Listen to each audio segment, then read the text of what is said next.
राधे राधे आज्ञा मु हिमांशु मो ब्लॉग रे आपण मन स्वागत करछि। देखंतु मु श्रावण मास आरंभ हो जाइछि। वर्तमान हमर काउडिया भाई माने तांकर हमर जो गड़गड़िया मंदिर अछि मेन घाट सेठू आज्ञा से माने पानी नहीं विभिन्न शैवपुट मानक जाती। एटा मो पछपट जोटा कि आपनकर नौका गेट बोली कुआ जाए। बालीजात्रा पड़िया गड़गड़िया मंदिर पाखे गेटा होती। ऐतिहासिक बालीजात्रा ये ही पालन करा जाए। एटा हूँ आप बालीजात्रा पड़ियार दृश्य। बालीजात्रा पड़ियार आपण देखंतु कि सुंदर दृश्य। गड़गड़ेश्वर मंदिर देखंतु एटा हूँ पछत बालीजात्रा पड़िया जहाँद्वारा कि यहीपटे ही महानदी की लगी बालीजात्रा पड़िया आईपटे ही आपड़ जाकि महानदी की आपड़ जापर। देखो महानदी पड़िया यही बालीजात्रा पड़िया भर देखो ब्यारिकेड सब बंधा हो जाइए जहाँद्वारा कि जो आम काउडिया भाई मैंने आसवे से काउडी सब रखिए। बाकी दुकान बजार सब भी आस्ते आस्ते हो गलानी जेहेतु प्रथम पाली सोमवार आरंभ हम। आज तो हूँ आपणकर शनिवार से सबू आरेंजमेंट चली प्रशासन द्वारा सब बारिकेड भी हो गलानी। आउ देखो गोटे गाड़ी थुआई दूर आसन जो काउडिया भाई मैंने गाड़ी गोटे यहाँ बालीजात्रा पड़िया प्रकृत घाट जोटि कि आपण मैंने पा नहीं कि विभिन्न शैवपुट को जीवे। मतलब बर्तमान ता भितर को आम जा चलतु। ये देखो लोक मैंने किसी आसीगले। यहाँ देखो महानदी कूल घाट जोटा कि जो से पा जलाभिषेक करती नहीं कि जाती। किसी काउडिया भाई मैंने बसुँच। देखो नईर स्रोत के जोर ही होगा।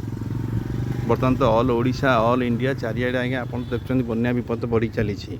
महानदीर स्रोत को टे देखूँ के जोर ही से ये सब स्टील बैरिकेड सरकार तरफ कर छोटिया वाटर बोर्ड रखाई। आम से एनडीआरएफ मुंडली अच्छा जो आम एनडीआरएफ बोला जाओ धन्यवाद। सरकार तरफ से व्यवस्था भी कराई काउडिया भाई मानी से कर्तव्य सकाल निर्वाह कर। सका 7टा बेल वीडियो आप देखूँ से पैंतरा मार काले कौन काउडिया भाई किसी अघटन न घटू।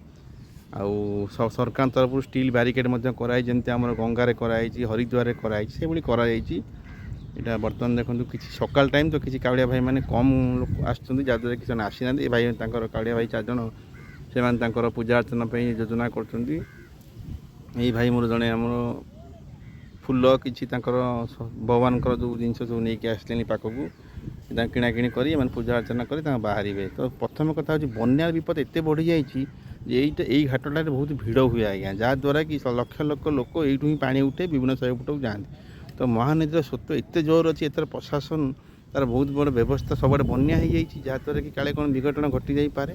ये एनडीआरएफ भाई मानू आमर सरकार तरफ 24 आवर ड्यूटी ये मुतयन कराए जोटा कि देखूँ 2टा आमर वाटर बोट जहाँकि पानी भितर बुलूची काले कौन अघटन घटो भगवान करूँ न हो। आम काउडिया भाई मैंने भगवान को जलाभिषेक करूँ जो जी जा करूँ शेष घर को फेरतु भगवान समस्त भल रखु। यहीटा ही भगवान पाखे आमर विनती। ये स्टील बैरिकेड सब हो जाए।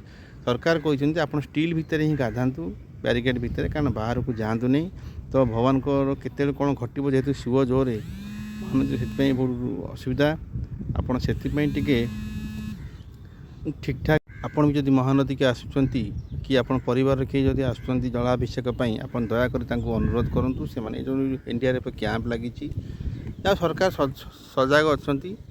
आउ यहाँ पछपट जोटा आम जोपटे आम देकी आसिले बालीजात्रा पड़िया भितर एंट्री कराए से गेट रु आम महानदी कूल ठिया से वीडियोटा मुझे देखो यहाँ टोटाल बालीजात्रा पड़ियार दृश्य। जेहेतु झिपिझिपि वर्षा टी हो वीडियोटा टी क्लीयर आसपार कहीं पागटा टी खराब अच्छी। तो देखो लोक मैंने आस्ते आस्ते आसीगले सब जेहेतु सकाल टाइम वीडियो माध्यम सब आप जानीपर देखिपारे। यहाँ महानदीर जलराशि आस्ते आस्ते बढ़ी चली।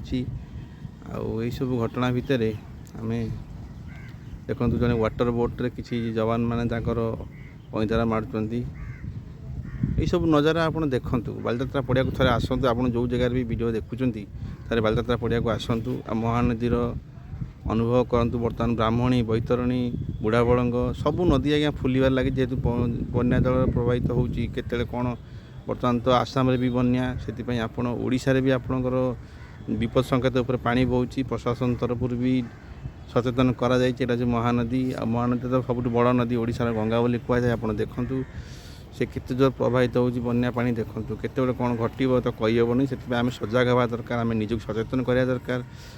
सरकार तो तांकर नियम करेंगे हेले आमको भी नियम पालन करिया को पड़िबो। तो शेष पर्यंत वीडियोटा को देखंतु। आउ वर्षार देखंतु वर्षा भी लघुचाप प्रभाव वर्षा भी चल रही ଦେଖନ୍ତୁ ବର୍ତ୍ତମାନ କିଛି ଗୋଟେ ଛୋଟିଆ ବୋଟ୍ଟି ବି ରେଡ଼ି ହେଇକି ଅଛି, କାଳେ କ'ଣ ହେବ ହଠାତ୍ କି ଏମାନେ ବି ତାଙ୍କର କାର୍ଯ୍ୟ ଆରମ୍ଭ କରିବେ।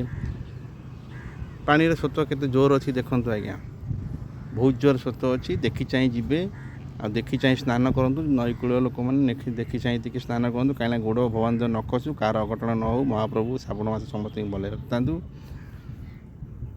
ତାଙ୍କର ସେ କର୍ମରେ ଲାଗିଛନ୍ତି ଆଜ୍ଞା ଇଣ୍ଡିଆର ଯବାନ ମାନେ, ଭଗବାନ ତାଙ୍କୁ ସବୁବେଳେ ସହାୟ ହୁଅନ୍ତୁ। ସେମାନେ ଦେଶ ପାଇଁ ନିଜ ଜୀବନକୁ ପାଣି ଛଡ଼େଇ ସେମାନେ କର୍ତ୍ତବ୍ୟ ଲାଗିଛନ୍ତି, ସେମାନଙ୍କୁ ବହୁତ ବହୁତ ଧନ୍ୟବାଦ ଆଜ୍ଞା। এই ଭିଡ଼ିଓ ମାଧ୍ୟମରେ ମୁଁ ମୋର ସମସ୍ତ ଯେଉଁମାନେ ସରକାରୀ ସେବା ଲାଗିଛନ୍ତି ତାଙ୍କୁ ଅଶେଷ ଅଶେଷ ଧନ୍ୟବାଦ ଆଜ୍ଞା। ଭିଡ଼ିଓଟା ଶେଷ ପର୍ଯ୍ୟନ୍ତ ଦେଖନ୍ତୁ। ମହାନଦୀ ଜଳରାଶିରେ ଇଣ୍ଡିଆର ଯବାନମାନଙ୍କର ପଇଁତରା ମାରୁଛନ୍ତି ପାଣି ଭିତରେ। ଦେଖନ୍ତୁ ଶେଷ ପର୍ଯ୍ୟନ୍ତ ଭିଡ଼ିଓଟା ଦେଖନ୍ତୁ। କାଉଡ଼ିଆ ଭାଇମାନଙ୍କୁ ଦେଖନ୍ତୁ, ସେମାନେ ତାଙ୍କ ନିତ୍ୟକର୍ମ ଆରମ୍ଭ କରି ବର୍ତ୍ତମାନ ଚାଲିଲେ। ଜୟ ଜଗନ୍ନାଥ, ରହିଲେ ଆଜ୍ଞା। ଭଗବାନ ଆପଣଙ୍କୁ ଭଲରେ ରଖନ୍ତୁ।